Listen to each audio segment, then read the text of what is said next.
Bismillahirrahmanirrahim. Alhamdulillahi Rabbil alamin. As-salatu was-salamu ala Muhammadin wa ala alihi wa ashabihi ajma'in. Amma ba'd. Assalomu alaykum va rahmatullohi va barakatuh. Alloh subhanahu va taolo Odam alayhisalomni juma kunida yaratdi. Juma kunida jannatga kirgizdi. Juma kunida jannatdan chiqardi. Va qiyomat kuni ham juma kunida sodir bo'ladi. Alloh taolo taqdir qilgan kunda, juma kuni kelgan paytda, Alloh taolo taqdir qilgan juma kuniga kelgan paytda Isrofil alayhisalomga og'ziga surni tutib, ko'zini arshiga qaratib, diqqat qilib quloq solib turgan Isrofil alayhisalomga Alloh taolo ana shu surga nafxa urishni deb buyuradi. Astagfirullah.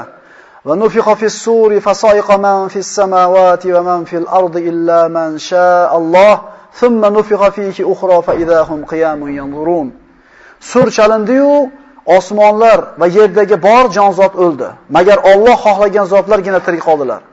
So'ngra u ikkinchi bor chalindi-da, banogoh ular, ya'ni barcha haloyiq qayta tirildi. Qabrlaridan turib Allohning amriga ko'z tutdi. Ya'ni osmon va yer o'rtasidagi hamma o'ladi, faqat Alloh xohlaganlar tirik qoladi. Kimlar? Ulamolar aytadi, bu ulug' farishtalar deydi ba'zilari. Ba'zilari jannatdagi hurlar va abadiy g'ilmonlar.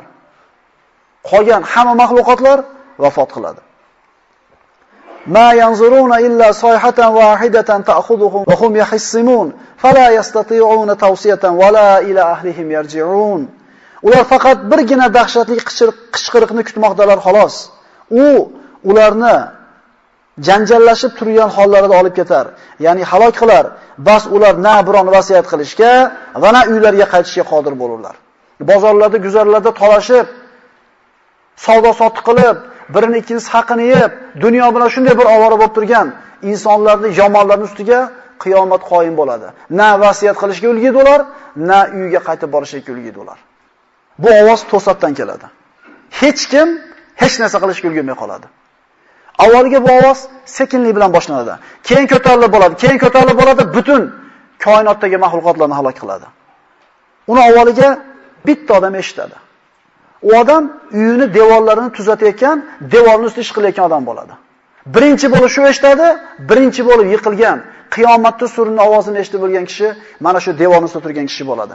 Keyin ovoz ko'tariladi, butun koinot halok bo'ladi. Nabiy sollallohu alayhi vasallam aytadilar, qiyomat ikki kishi bir ko'ylakni savdolashib turganlarda qoyim bo'ladi. Ular hali savdolarni tugatib ham yoki bir-biridan ajramagan bo'ladi. Savdosining ustida qiyomat bo'ladi. Bir kishi o'zini hayvonini sutini sog'ib, olib kelib ichishlikka ulgurmasdan qiyomat qoyim bo'ladi. Bir kishi devorini tuzatib, uni pardozlab ustiga suv quyma turib qiyomat bo'ladi. Bir kishi tayyorlagan taomini olib, og'ziga solmay turib qiyomat bo'ladi. Ya'ni ovqatni pishirib kelib, olib yeyishlikkacha, luqmani tovoqdan olib og'ziga solishlikkacha qancha vaqt o'tadi? Mana shunday qisqa muddatda qichqirib tutadi, hammasi birdaniga halok bo'ladi. Avvaliga sekin-sekin boshlanadi ovoz, keyin birdaniga ko'tarilib ketadi. Shunda buyuk bir ajoyib ishlar sodir bo'ladi.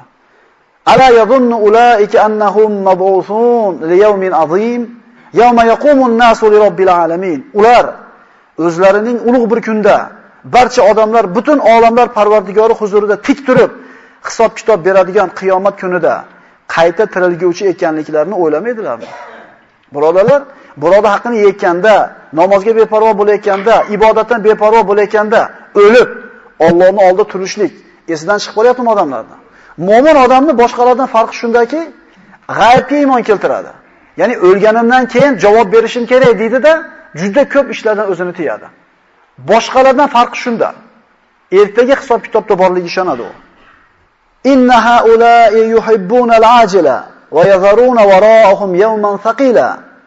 Albatta u kofirlar naq dunyoni suyurlar. Shu dunyoda yaxshi ko'radi ular. Va ortidagi og'ir kunni, qiyomatni esa tark qiluvlar, ya'ni u kun uchun biror bir amal qilishmaydi. Buguni bilan yashaydi. Ertasiga ular tayyorgarlik ko'rmaydi. Fazalika yawma idin yawmun asir alal kafirin ghayru yasir. Chunki qachon qiyomat qoyim bo'lgan haqida xabar berib, burg'u chalinganida ana o'sha kun qiyin kundir, kofirlar uchun oson bo'lmagan kundir. Alloh taolodan qo'rqib mana shuni kelishiga tayyorgarlik ko'rishligimiz kerak bo'ladi. Birodarlar, bu dunyo hayoti chivinni qonatiga arzimaydi. Nabiy sollallohu alayhi vasallamdan sahih hadislarda keladi, Rasul aytadilar, agar bu dunyo deydi, ichidagi hamma narsasi bilan chivinni qonatishalik qadri bo'lganida, Alloh taolo bu dunyo hayotidan kofirlarga, ya'ni ne'matlaridan bitta qush suv ichganchalik miqdorcha ham bermasiz deydi. Ya'ni bu dunyo siz bilan men o'ylaganda zo'r narsa bo'lganida kofirga men bermasdim deydi Alloh taolo. Lekin qarab tursangiz, dunyoda Alloh kofirga ham mo'minga ham beryapti. Balki kofirlarga ko'proq berib qo'yapti. Arzimaydi bu dunyo fido bo'lishlikka. Ya ayyuhan nasu taqu robbakum inna zalzalatas saati shay'un azim. Ey insonlar, Parvardigoringizdan qo'rqingiz, zero qiyomat soati oldidagi zilzila ulug' dahshatli narsadir. Akalar 5 ball bo'pti deydi. G'ichir qilib kelsa, vallohi alam hech kimi puli uyi ko'ziga ko'rinmasa kerak. G'isir qilib kelganda odamning oyog'i ham ishlamay qoladi. U bor yo'g'i bir 3 ball, 4 ballik qimillash bo'ladi. Endi qiyomatning dahshati, qiyomatning zilzilasi bu oson narsa bo'lmaydi. Alloh taolo buyuk narsa deb aytayapti. G'achir bo'lib qolgan paytda nimangiz olasiz? Pulingiz olasizmi? Nimangiz olasiz? Joningizni olib tashqariga yugurasiz. Kiyimingizga ham qaramaysiz. Ya'ni mana shu yer qimillash insonni yurganiga qanday bir qo'rquv bag'ishlaydi. Dunyoda o'zi qo'rquv soladi, lekin qiyomatning dahshati Alloh taolo aytadi buyuk narsa deydi. Uni ko'rar kuningizda, ya'ni qiyomat kunida emizayotgan onalar emizib turgan bolasini unutar. Dunyoda ena bolasiga yuguradi, beshigini ko'taradi, beshigini quchoqlaydi. Yer qimillaganda bolasiga osiladi. Lekin qiyomat shunday dahshatki, emizib turgan bolasini tashlab yuboradi. Barcha homilador ayollar o'z homilasini tashlab yuborar. Odamlarni mast, alas holda ko'rursiz. Holbuki ular mast emas. Allohning azobi qattiqligidan, qo'rquvning buyukligidan aql kuchlarini yo'qotib qo'yadi odamlar. Wala tahsabanalloha g'ofilan amma ya'maluz zolimun. Dunyoda sizga biroz zulm qilsa, haqingizni olib ketsa, haqingizni undira olmasdan, unga javob bera olmasdan ichingiz ezilib qoladi. Tuhmat bo'ladi. Ig'vo bo'ladi. Isbotlay olmaysiz, zulm ko'rasiz. Shunda mo'min odam nima qalbiga bag'ishlaydi, xotirjamlaydi. Oxirat bor-ku deysiz. Chunki hech kim yo'q sizga talabingizni oladigan. Kimga bormang siz nohaq bo'lib turaverasiz. Adolat bormi deyoradi odamlar? Bor adolat. Lekin adolatni faqat dunyoda bo'lishini kutayotgan odam adashadi. Alloh taolo aytayapti: "Ey Muhammad, siz hargiz Alloh zolim kimsalarni qilayotgan amallardan g'ofil deb o'ylamang. Qanday qilib bir fojir, bir fosiq yoki bir kofir peshonasini yerga qo'yib subhan robbiyal a'lo deyotgan yaxshi ko'rgan bandasini haqqini olib ketsa, Alloh taolo tashab qo'yadi deysizmi? Hayvonda haq qolmaydi-yu qiyomat kunida. Qanday qilib mo'minda haq qolsin birodar? Innama yu'akhiruhum liyawmin tashkhasu fihi al-absar muhti'ina muqni'i ru'usihim la yartaddu ilayhim tarfuhum wa fidatuhum hawa. Faqat Alloh ularning jazolarini ko'zlari dahshatdan qotib qoladigan qo'rqinchli qiyomat kuniga qoldirmoqda xolos. Sabr qilib turinglar, olasizlar haqqingizlarni. Aksincha, dunyoda yeb ketganiga xafa bo'lish emas, xursand bo'lish kerak mo'min. Chunki naryoqda ko'paytirib olaman. Chunki Alloh taolo qiyomatda bir bandani do'zaxga kirgizib azoblasa, Allohning haqqini yeganligi uchun azoblaydi. Gunohlarni qilganligi uchun Alloh Karim kechiradi, chiq deydi. Kel jannatga dedi, men kechdim haqqimni. Jannatning eshigining oldiga borganda, lekin mana odamlarda senda haqqi bor. Shular rozi qilib oldi. Ana shu kunda asqatadi shu haqlarimiz.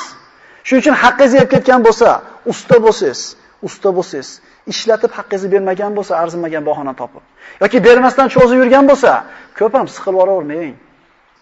Agar bu koinotda hayotning ikkinchi qismi ishonadigan bo'lsangiz, qarasang, yeyapti, haqqidan qo'rqmayapti hech kimi, zulmni qilyapti, ishib semirib chiroyli yashayapti.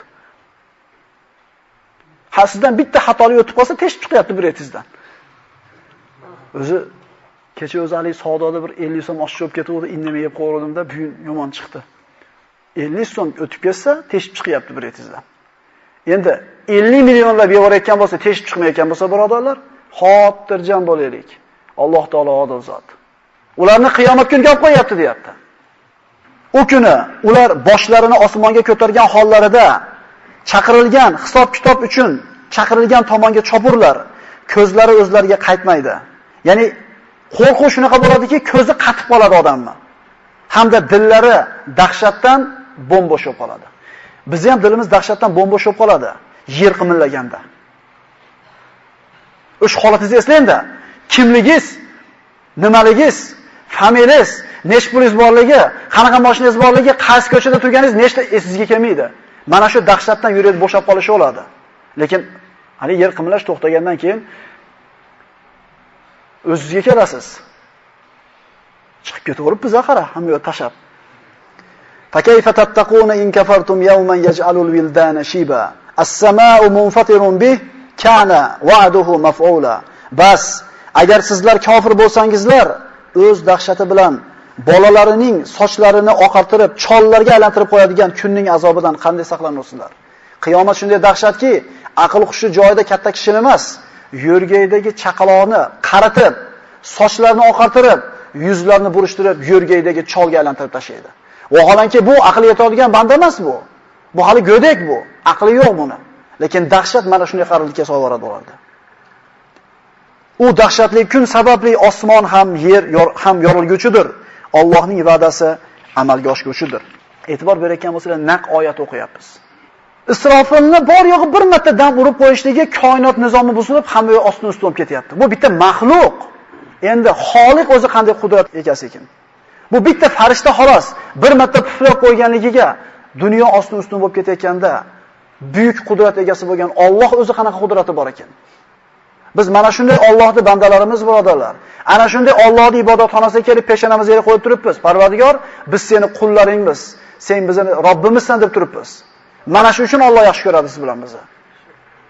Fa iza nufixa fis-suri nafqatun wahida va humilatil ardu wal jibalu fadukkata dakkatan wahida fa yawma idhin waqa'atil waqiya va shaqqatis samaa'u fa hiya yawma idhin wahiya.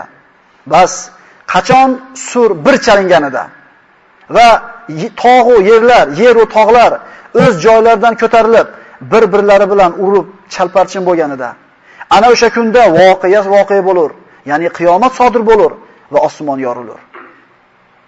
Tog', yer titilib, bir-biri bilan to'qnashadi. Kalla iza dukkatil ardu dakkan dakka. Yo'q, bunday kirdikorlaringizni qaytingiz. Qachon yer zilzilaga tushib barcha narsa chirparchin qilinganida. Yawma tarjuful ardu wal jibalu fakanatil jibalu katiban mahila. U kunda yer va tog'lar titroqqa tushar va u tog'lar to'kilib turguvchi qum tepalarga aylanib qolar. Mana shu tog'lar qum bo'lib ketadi, deyapti Alloh taolo. Va takunul jibalu kal ahnil manfush. Mana shu buyuk tog'lar titilgan jundek osmonda uchib yuradi. Bu qanaqa shamol bo'ladi? Qanaqa kun bo'ladiki, o'rnidan qimlatishlikka biz qodir bo'lmagan, shunday bir og'ir tog'lar titilgan jundek uchib yuradigan bo'lsa. Va izal biharu sujjirat. Dengizlar tandir kabi qizitilganda va suv o'rniga olov bilan to'lganida. Dengizning suvlari qaynab, olovning o'rnida turgandek bo'ladi. Va idas samaa'un fatarat. Osmon yorilganda, yoriladigan narsa yo'q osmonda. Yoriladigan narsa qattiq narsa bo'ladi. Sinadigan yoki yirtiladigan narsa. Osmonda qo'l bilan ushlab bo'lmaydi. Lekin mana shu osmonda Alloh taolo yoriladi, yirtiladi deb aytadi. Fa iza shaqqatis samaa'u fakanat wardatan kaddihan. Endi qachon qiyomat qoyim bo'lgach, osmon yorilib, jahannam haroratidan qizib ketgan teri kabi qizarib qolganida, osmon qizarib ketadi issiqdan. Osmon yorilib, rangi xuddi tutundek oq, qizil, sariq boshqa ranglarga kiradi, tuslanib. Osmondagi yulduzlar larzaga kelib, yerga qulay boshlaydi. Dengizlar ularni tushishdan yorilib, qirg'oqlardan toshib ketadi. Va idan nujumun kadarat. Yulduzlar ham o'z falaklarida to'kilganida, qiyomat kunida oy bilan quyosh bir yerga keltiriladi. La uqsimu bi yawmil qiyamah va la uqsimu bin nafsil lawama. Ayahsabul insanu allan najma'a idama bala qodirina ala an nusawwiya banana.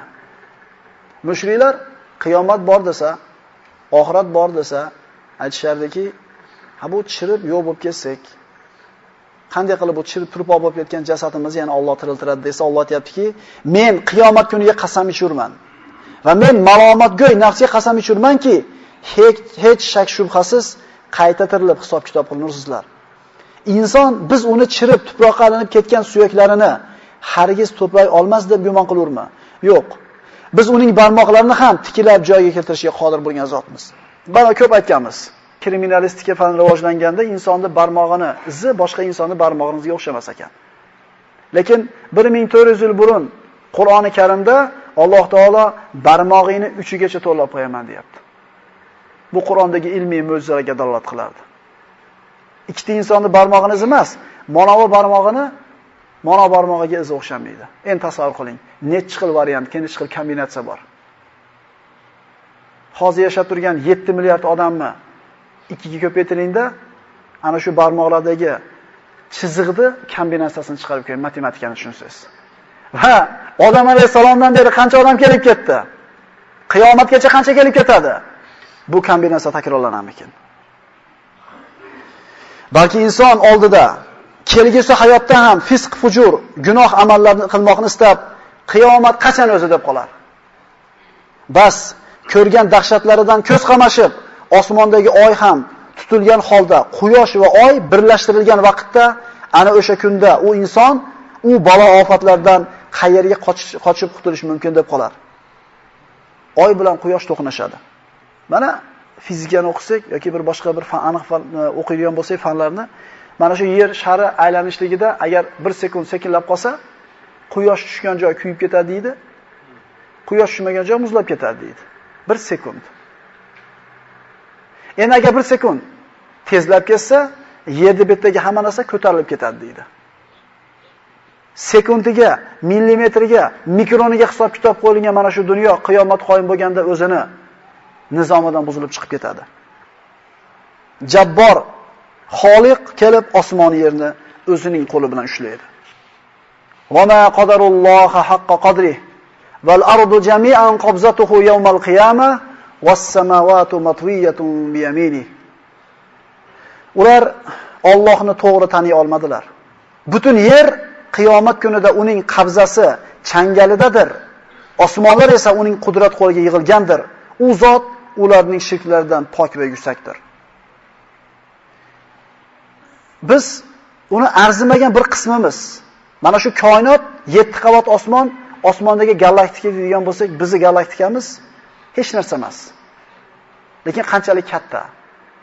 Shularning hammasi butun koinot Alloh taolaning changalida bo'ladi deb aytilyapti. Alloh taolaning qudrati, Alloh taolaning azamati qanchalik buyuk. Yawma natvis samaa katayyis sijilli lil kutub kama bada'na awwala khalqin nu'idu wa'dan alayna inna kunna fa'ilin. Alloh taolo nimaga o'xshatyapti osmonni? Diqqat qilib turinglar. Palosni yig'ishtirib yumaloq qilib qo'yamiz, tikka qilib qo'yamiz. Yig'ishtirib qo'y deymiz. U kunda biz osmonni ham xuddi maktub yozilgan sahifani o'ragan yangliq o'rab birinchi marta qanday yaratgan bo'lsak, o'sha holga qaytaramiz. Bu bizning zimmamizdagi va'dadir. Albatta biz shunday qilguchidirmiz. Osmonda Alloh taolo shuni yig'ishtirib olib qo'yadi, deyapti. Qayerga olib qo'yadi? Osmonda olib qo'ysa nima qoladi u yerda? Nizom buziladi. Osmon va yerdagi hamma o'ladi. Kullu man alayha fan va yabqa wajhu robbika zul jalali val ikrom. Yer yuzidagi barcha jonzot fonidir. Buyuklik va karam sohibi bo'lgan Parvardigoringizning yuzi o'zingina mangu boqiy qolur. Jamiki tiriklar o'ladi. Faqatgina haqiqiy hay bo'lgan Alloh tirik bo'ladi. Bu vayron bo'lgan, ostin-ustun bo'lgan koinotga qarab Alloh taolo nido qiladi. Dunyoda tog'iylar bor. Haddidan oshgan zolimlar bor. Mutakabbirlar bor, jabborlar bor. Gapi ikki qilmaydigan amaldorlar, podshohlar bor. Polvonlar bor, boylar bor. Yer yuziga hukmronlikda da'vo qilganlar bor.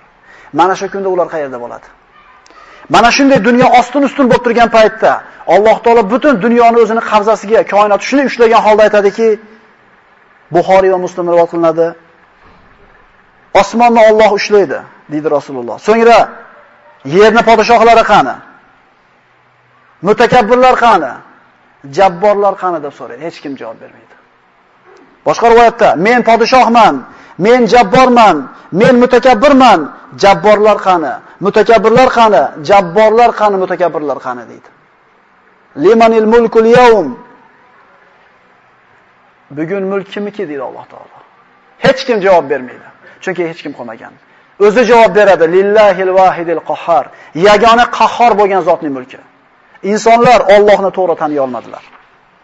Odamlarga kibr qilayotganlar qayda qoladi shu kunda? Odamlarda taqdirni osonlik bilan hal qilib qo'yayotganlar qayda qoladi? Haddidan oshgan zolimlar qayerda qoladi? Mutakabbir podshohlar qayerda qoladi? Ey odam bolasi, nimaga takabbur qilasan? Nimaga kibr qilasan? Kimsan? Takabburlik qilgani kimsan? Axir asling najosat, qorning to'la najosat, qabrga kirganda to'la najosat bo'lsang. Axir sen siydik yo'lidan bir marta u yoqqa, bir marta bu yoqqa yurgan bo'lsang, qo'lingda na bir o'zingni tiriltirish yoki o'ldirish qo'lingda bo'lmasa, nimaga kirilasan? Insonni ya ayyuhal inson ma g'arraka bi robbikal karim. Ey inson bolasi, karim bo'lgan Parvardigoriga ibodat qilishingdan seni nima g'ururlantirib qo'ydi?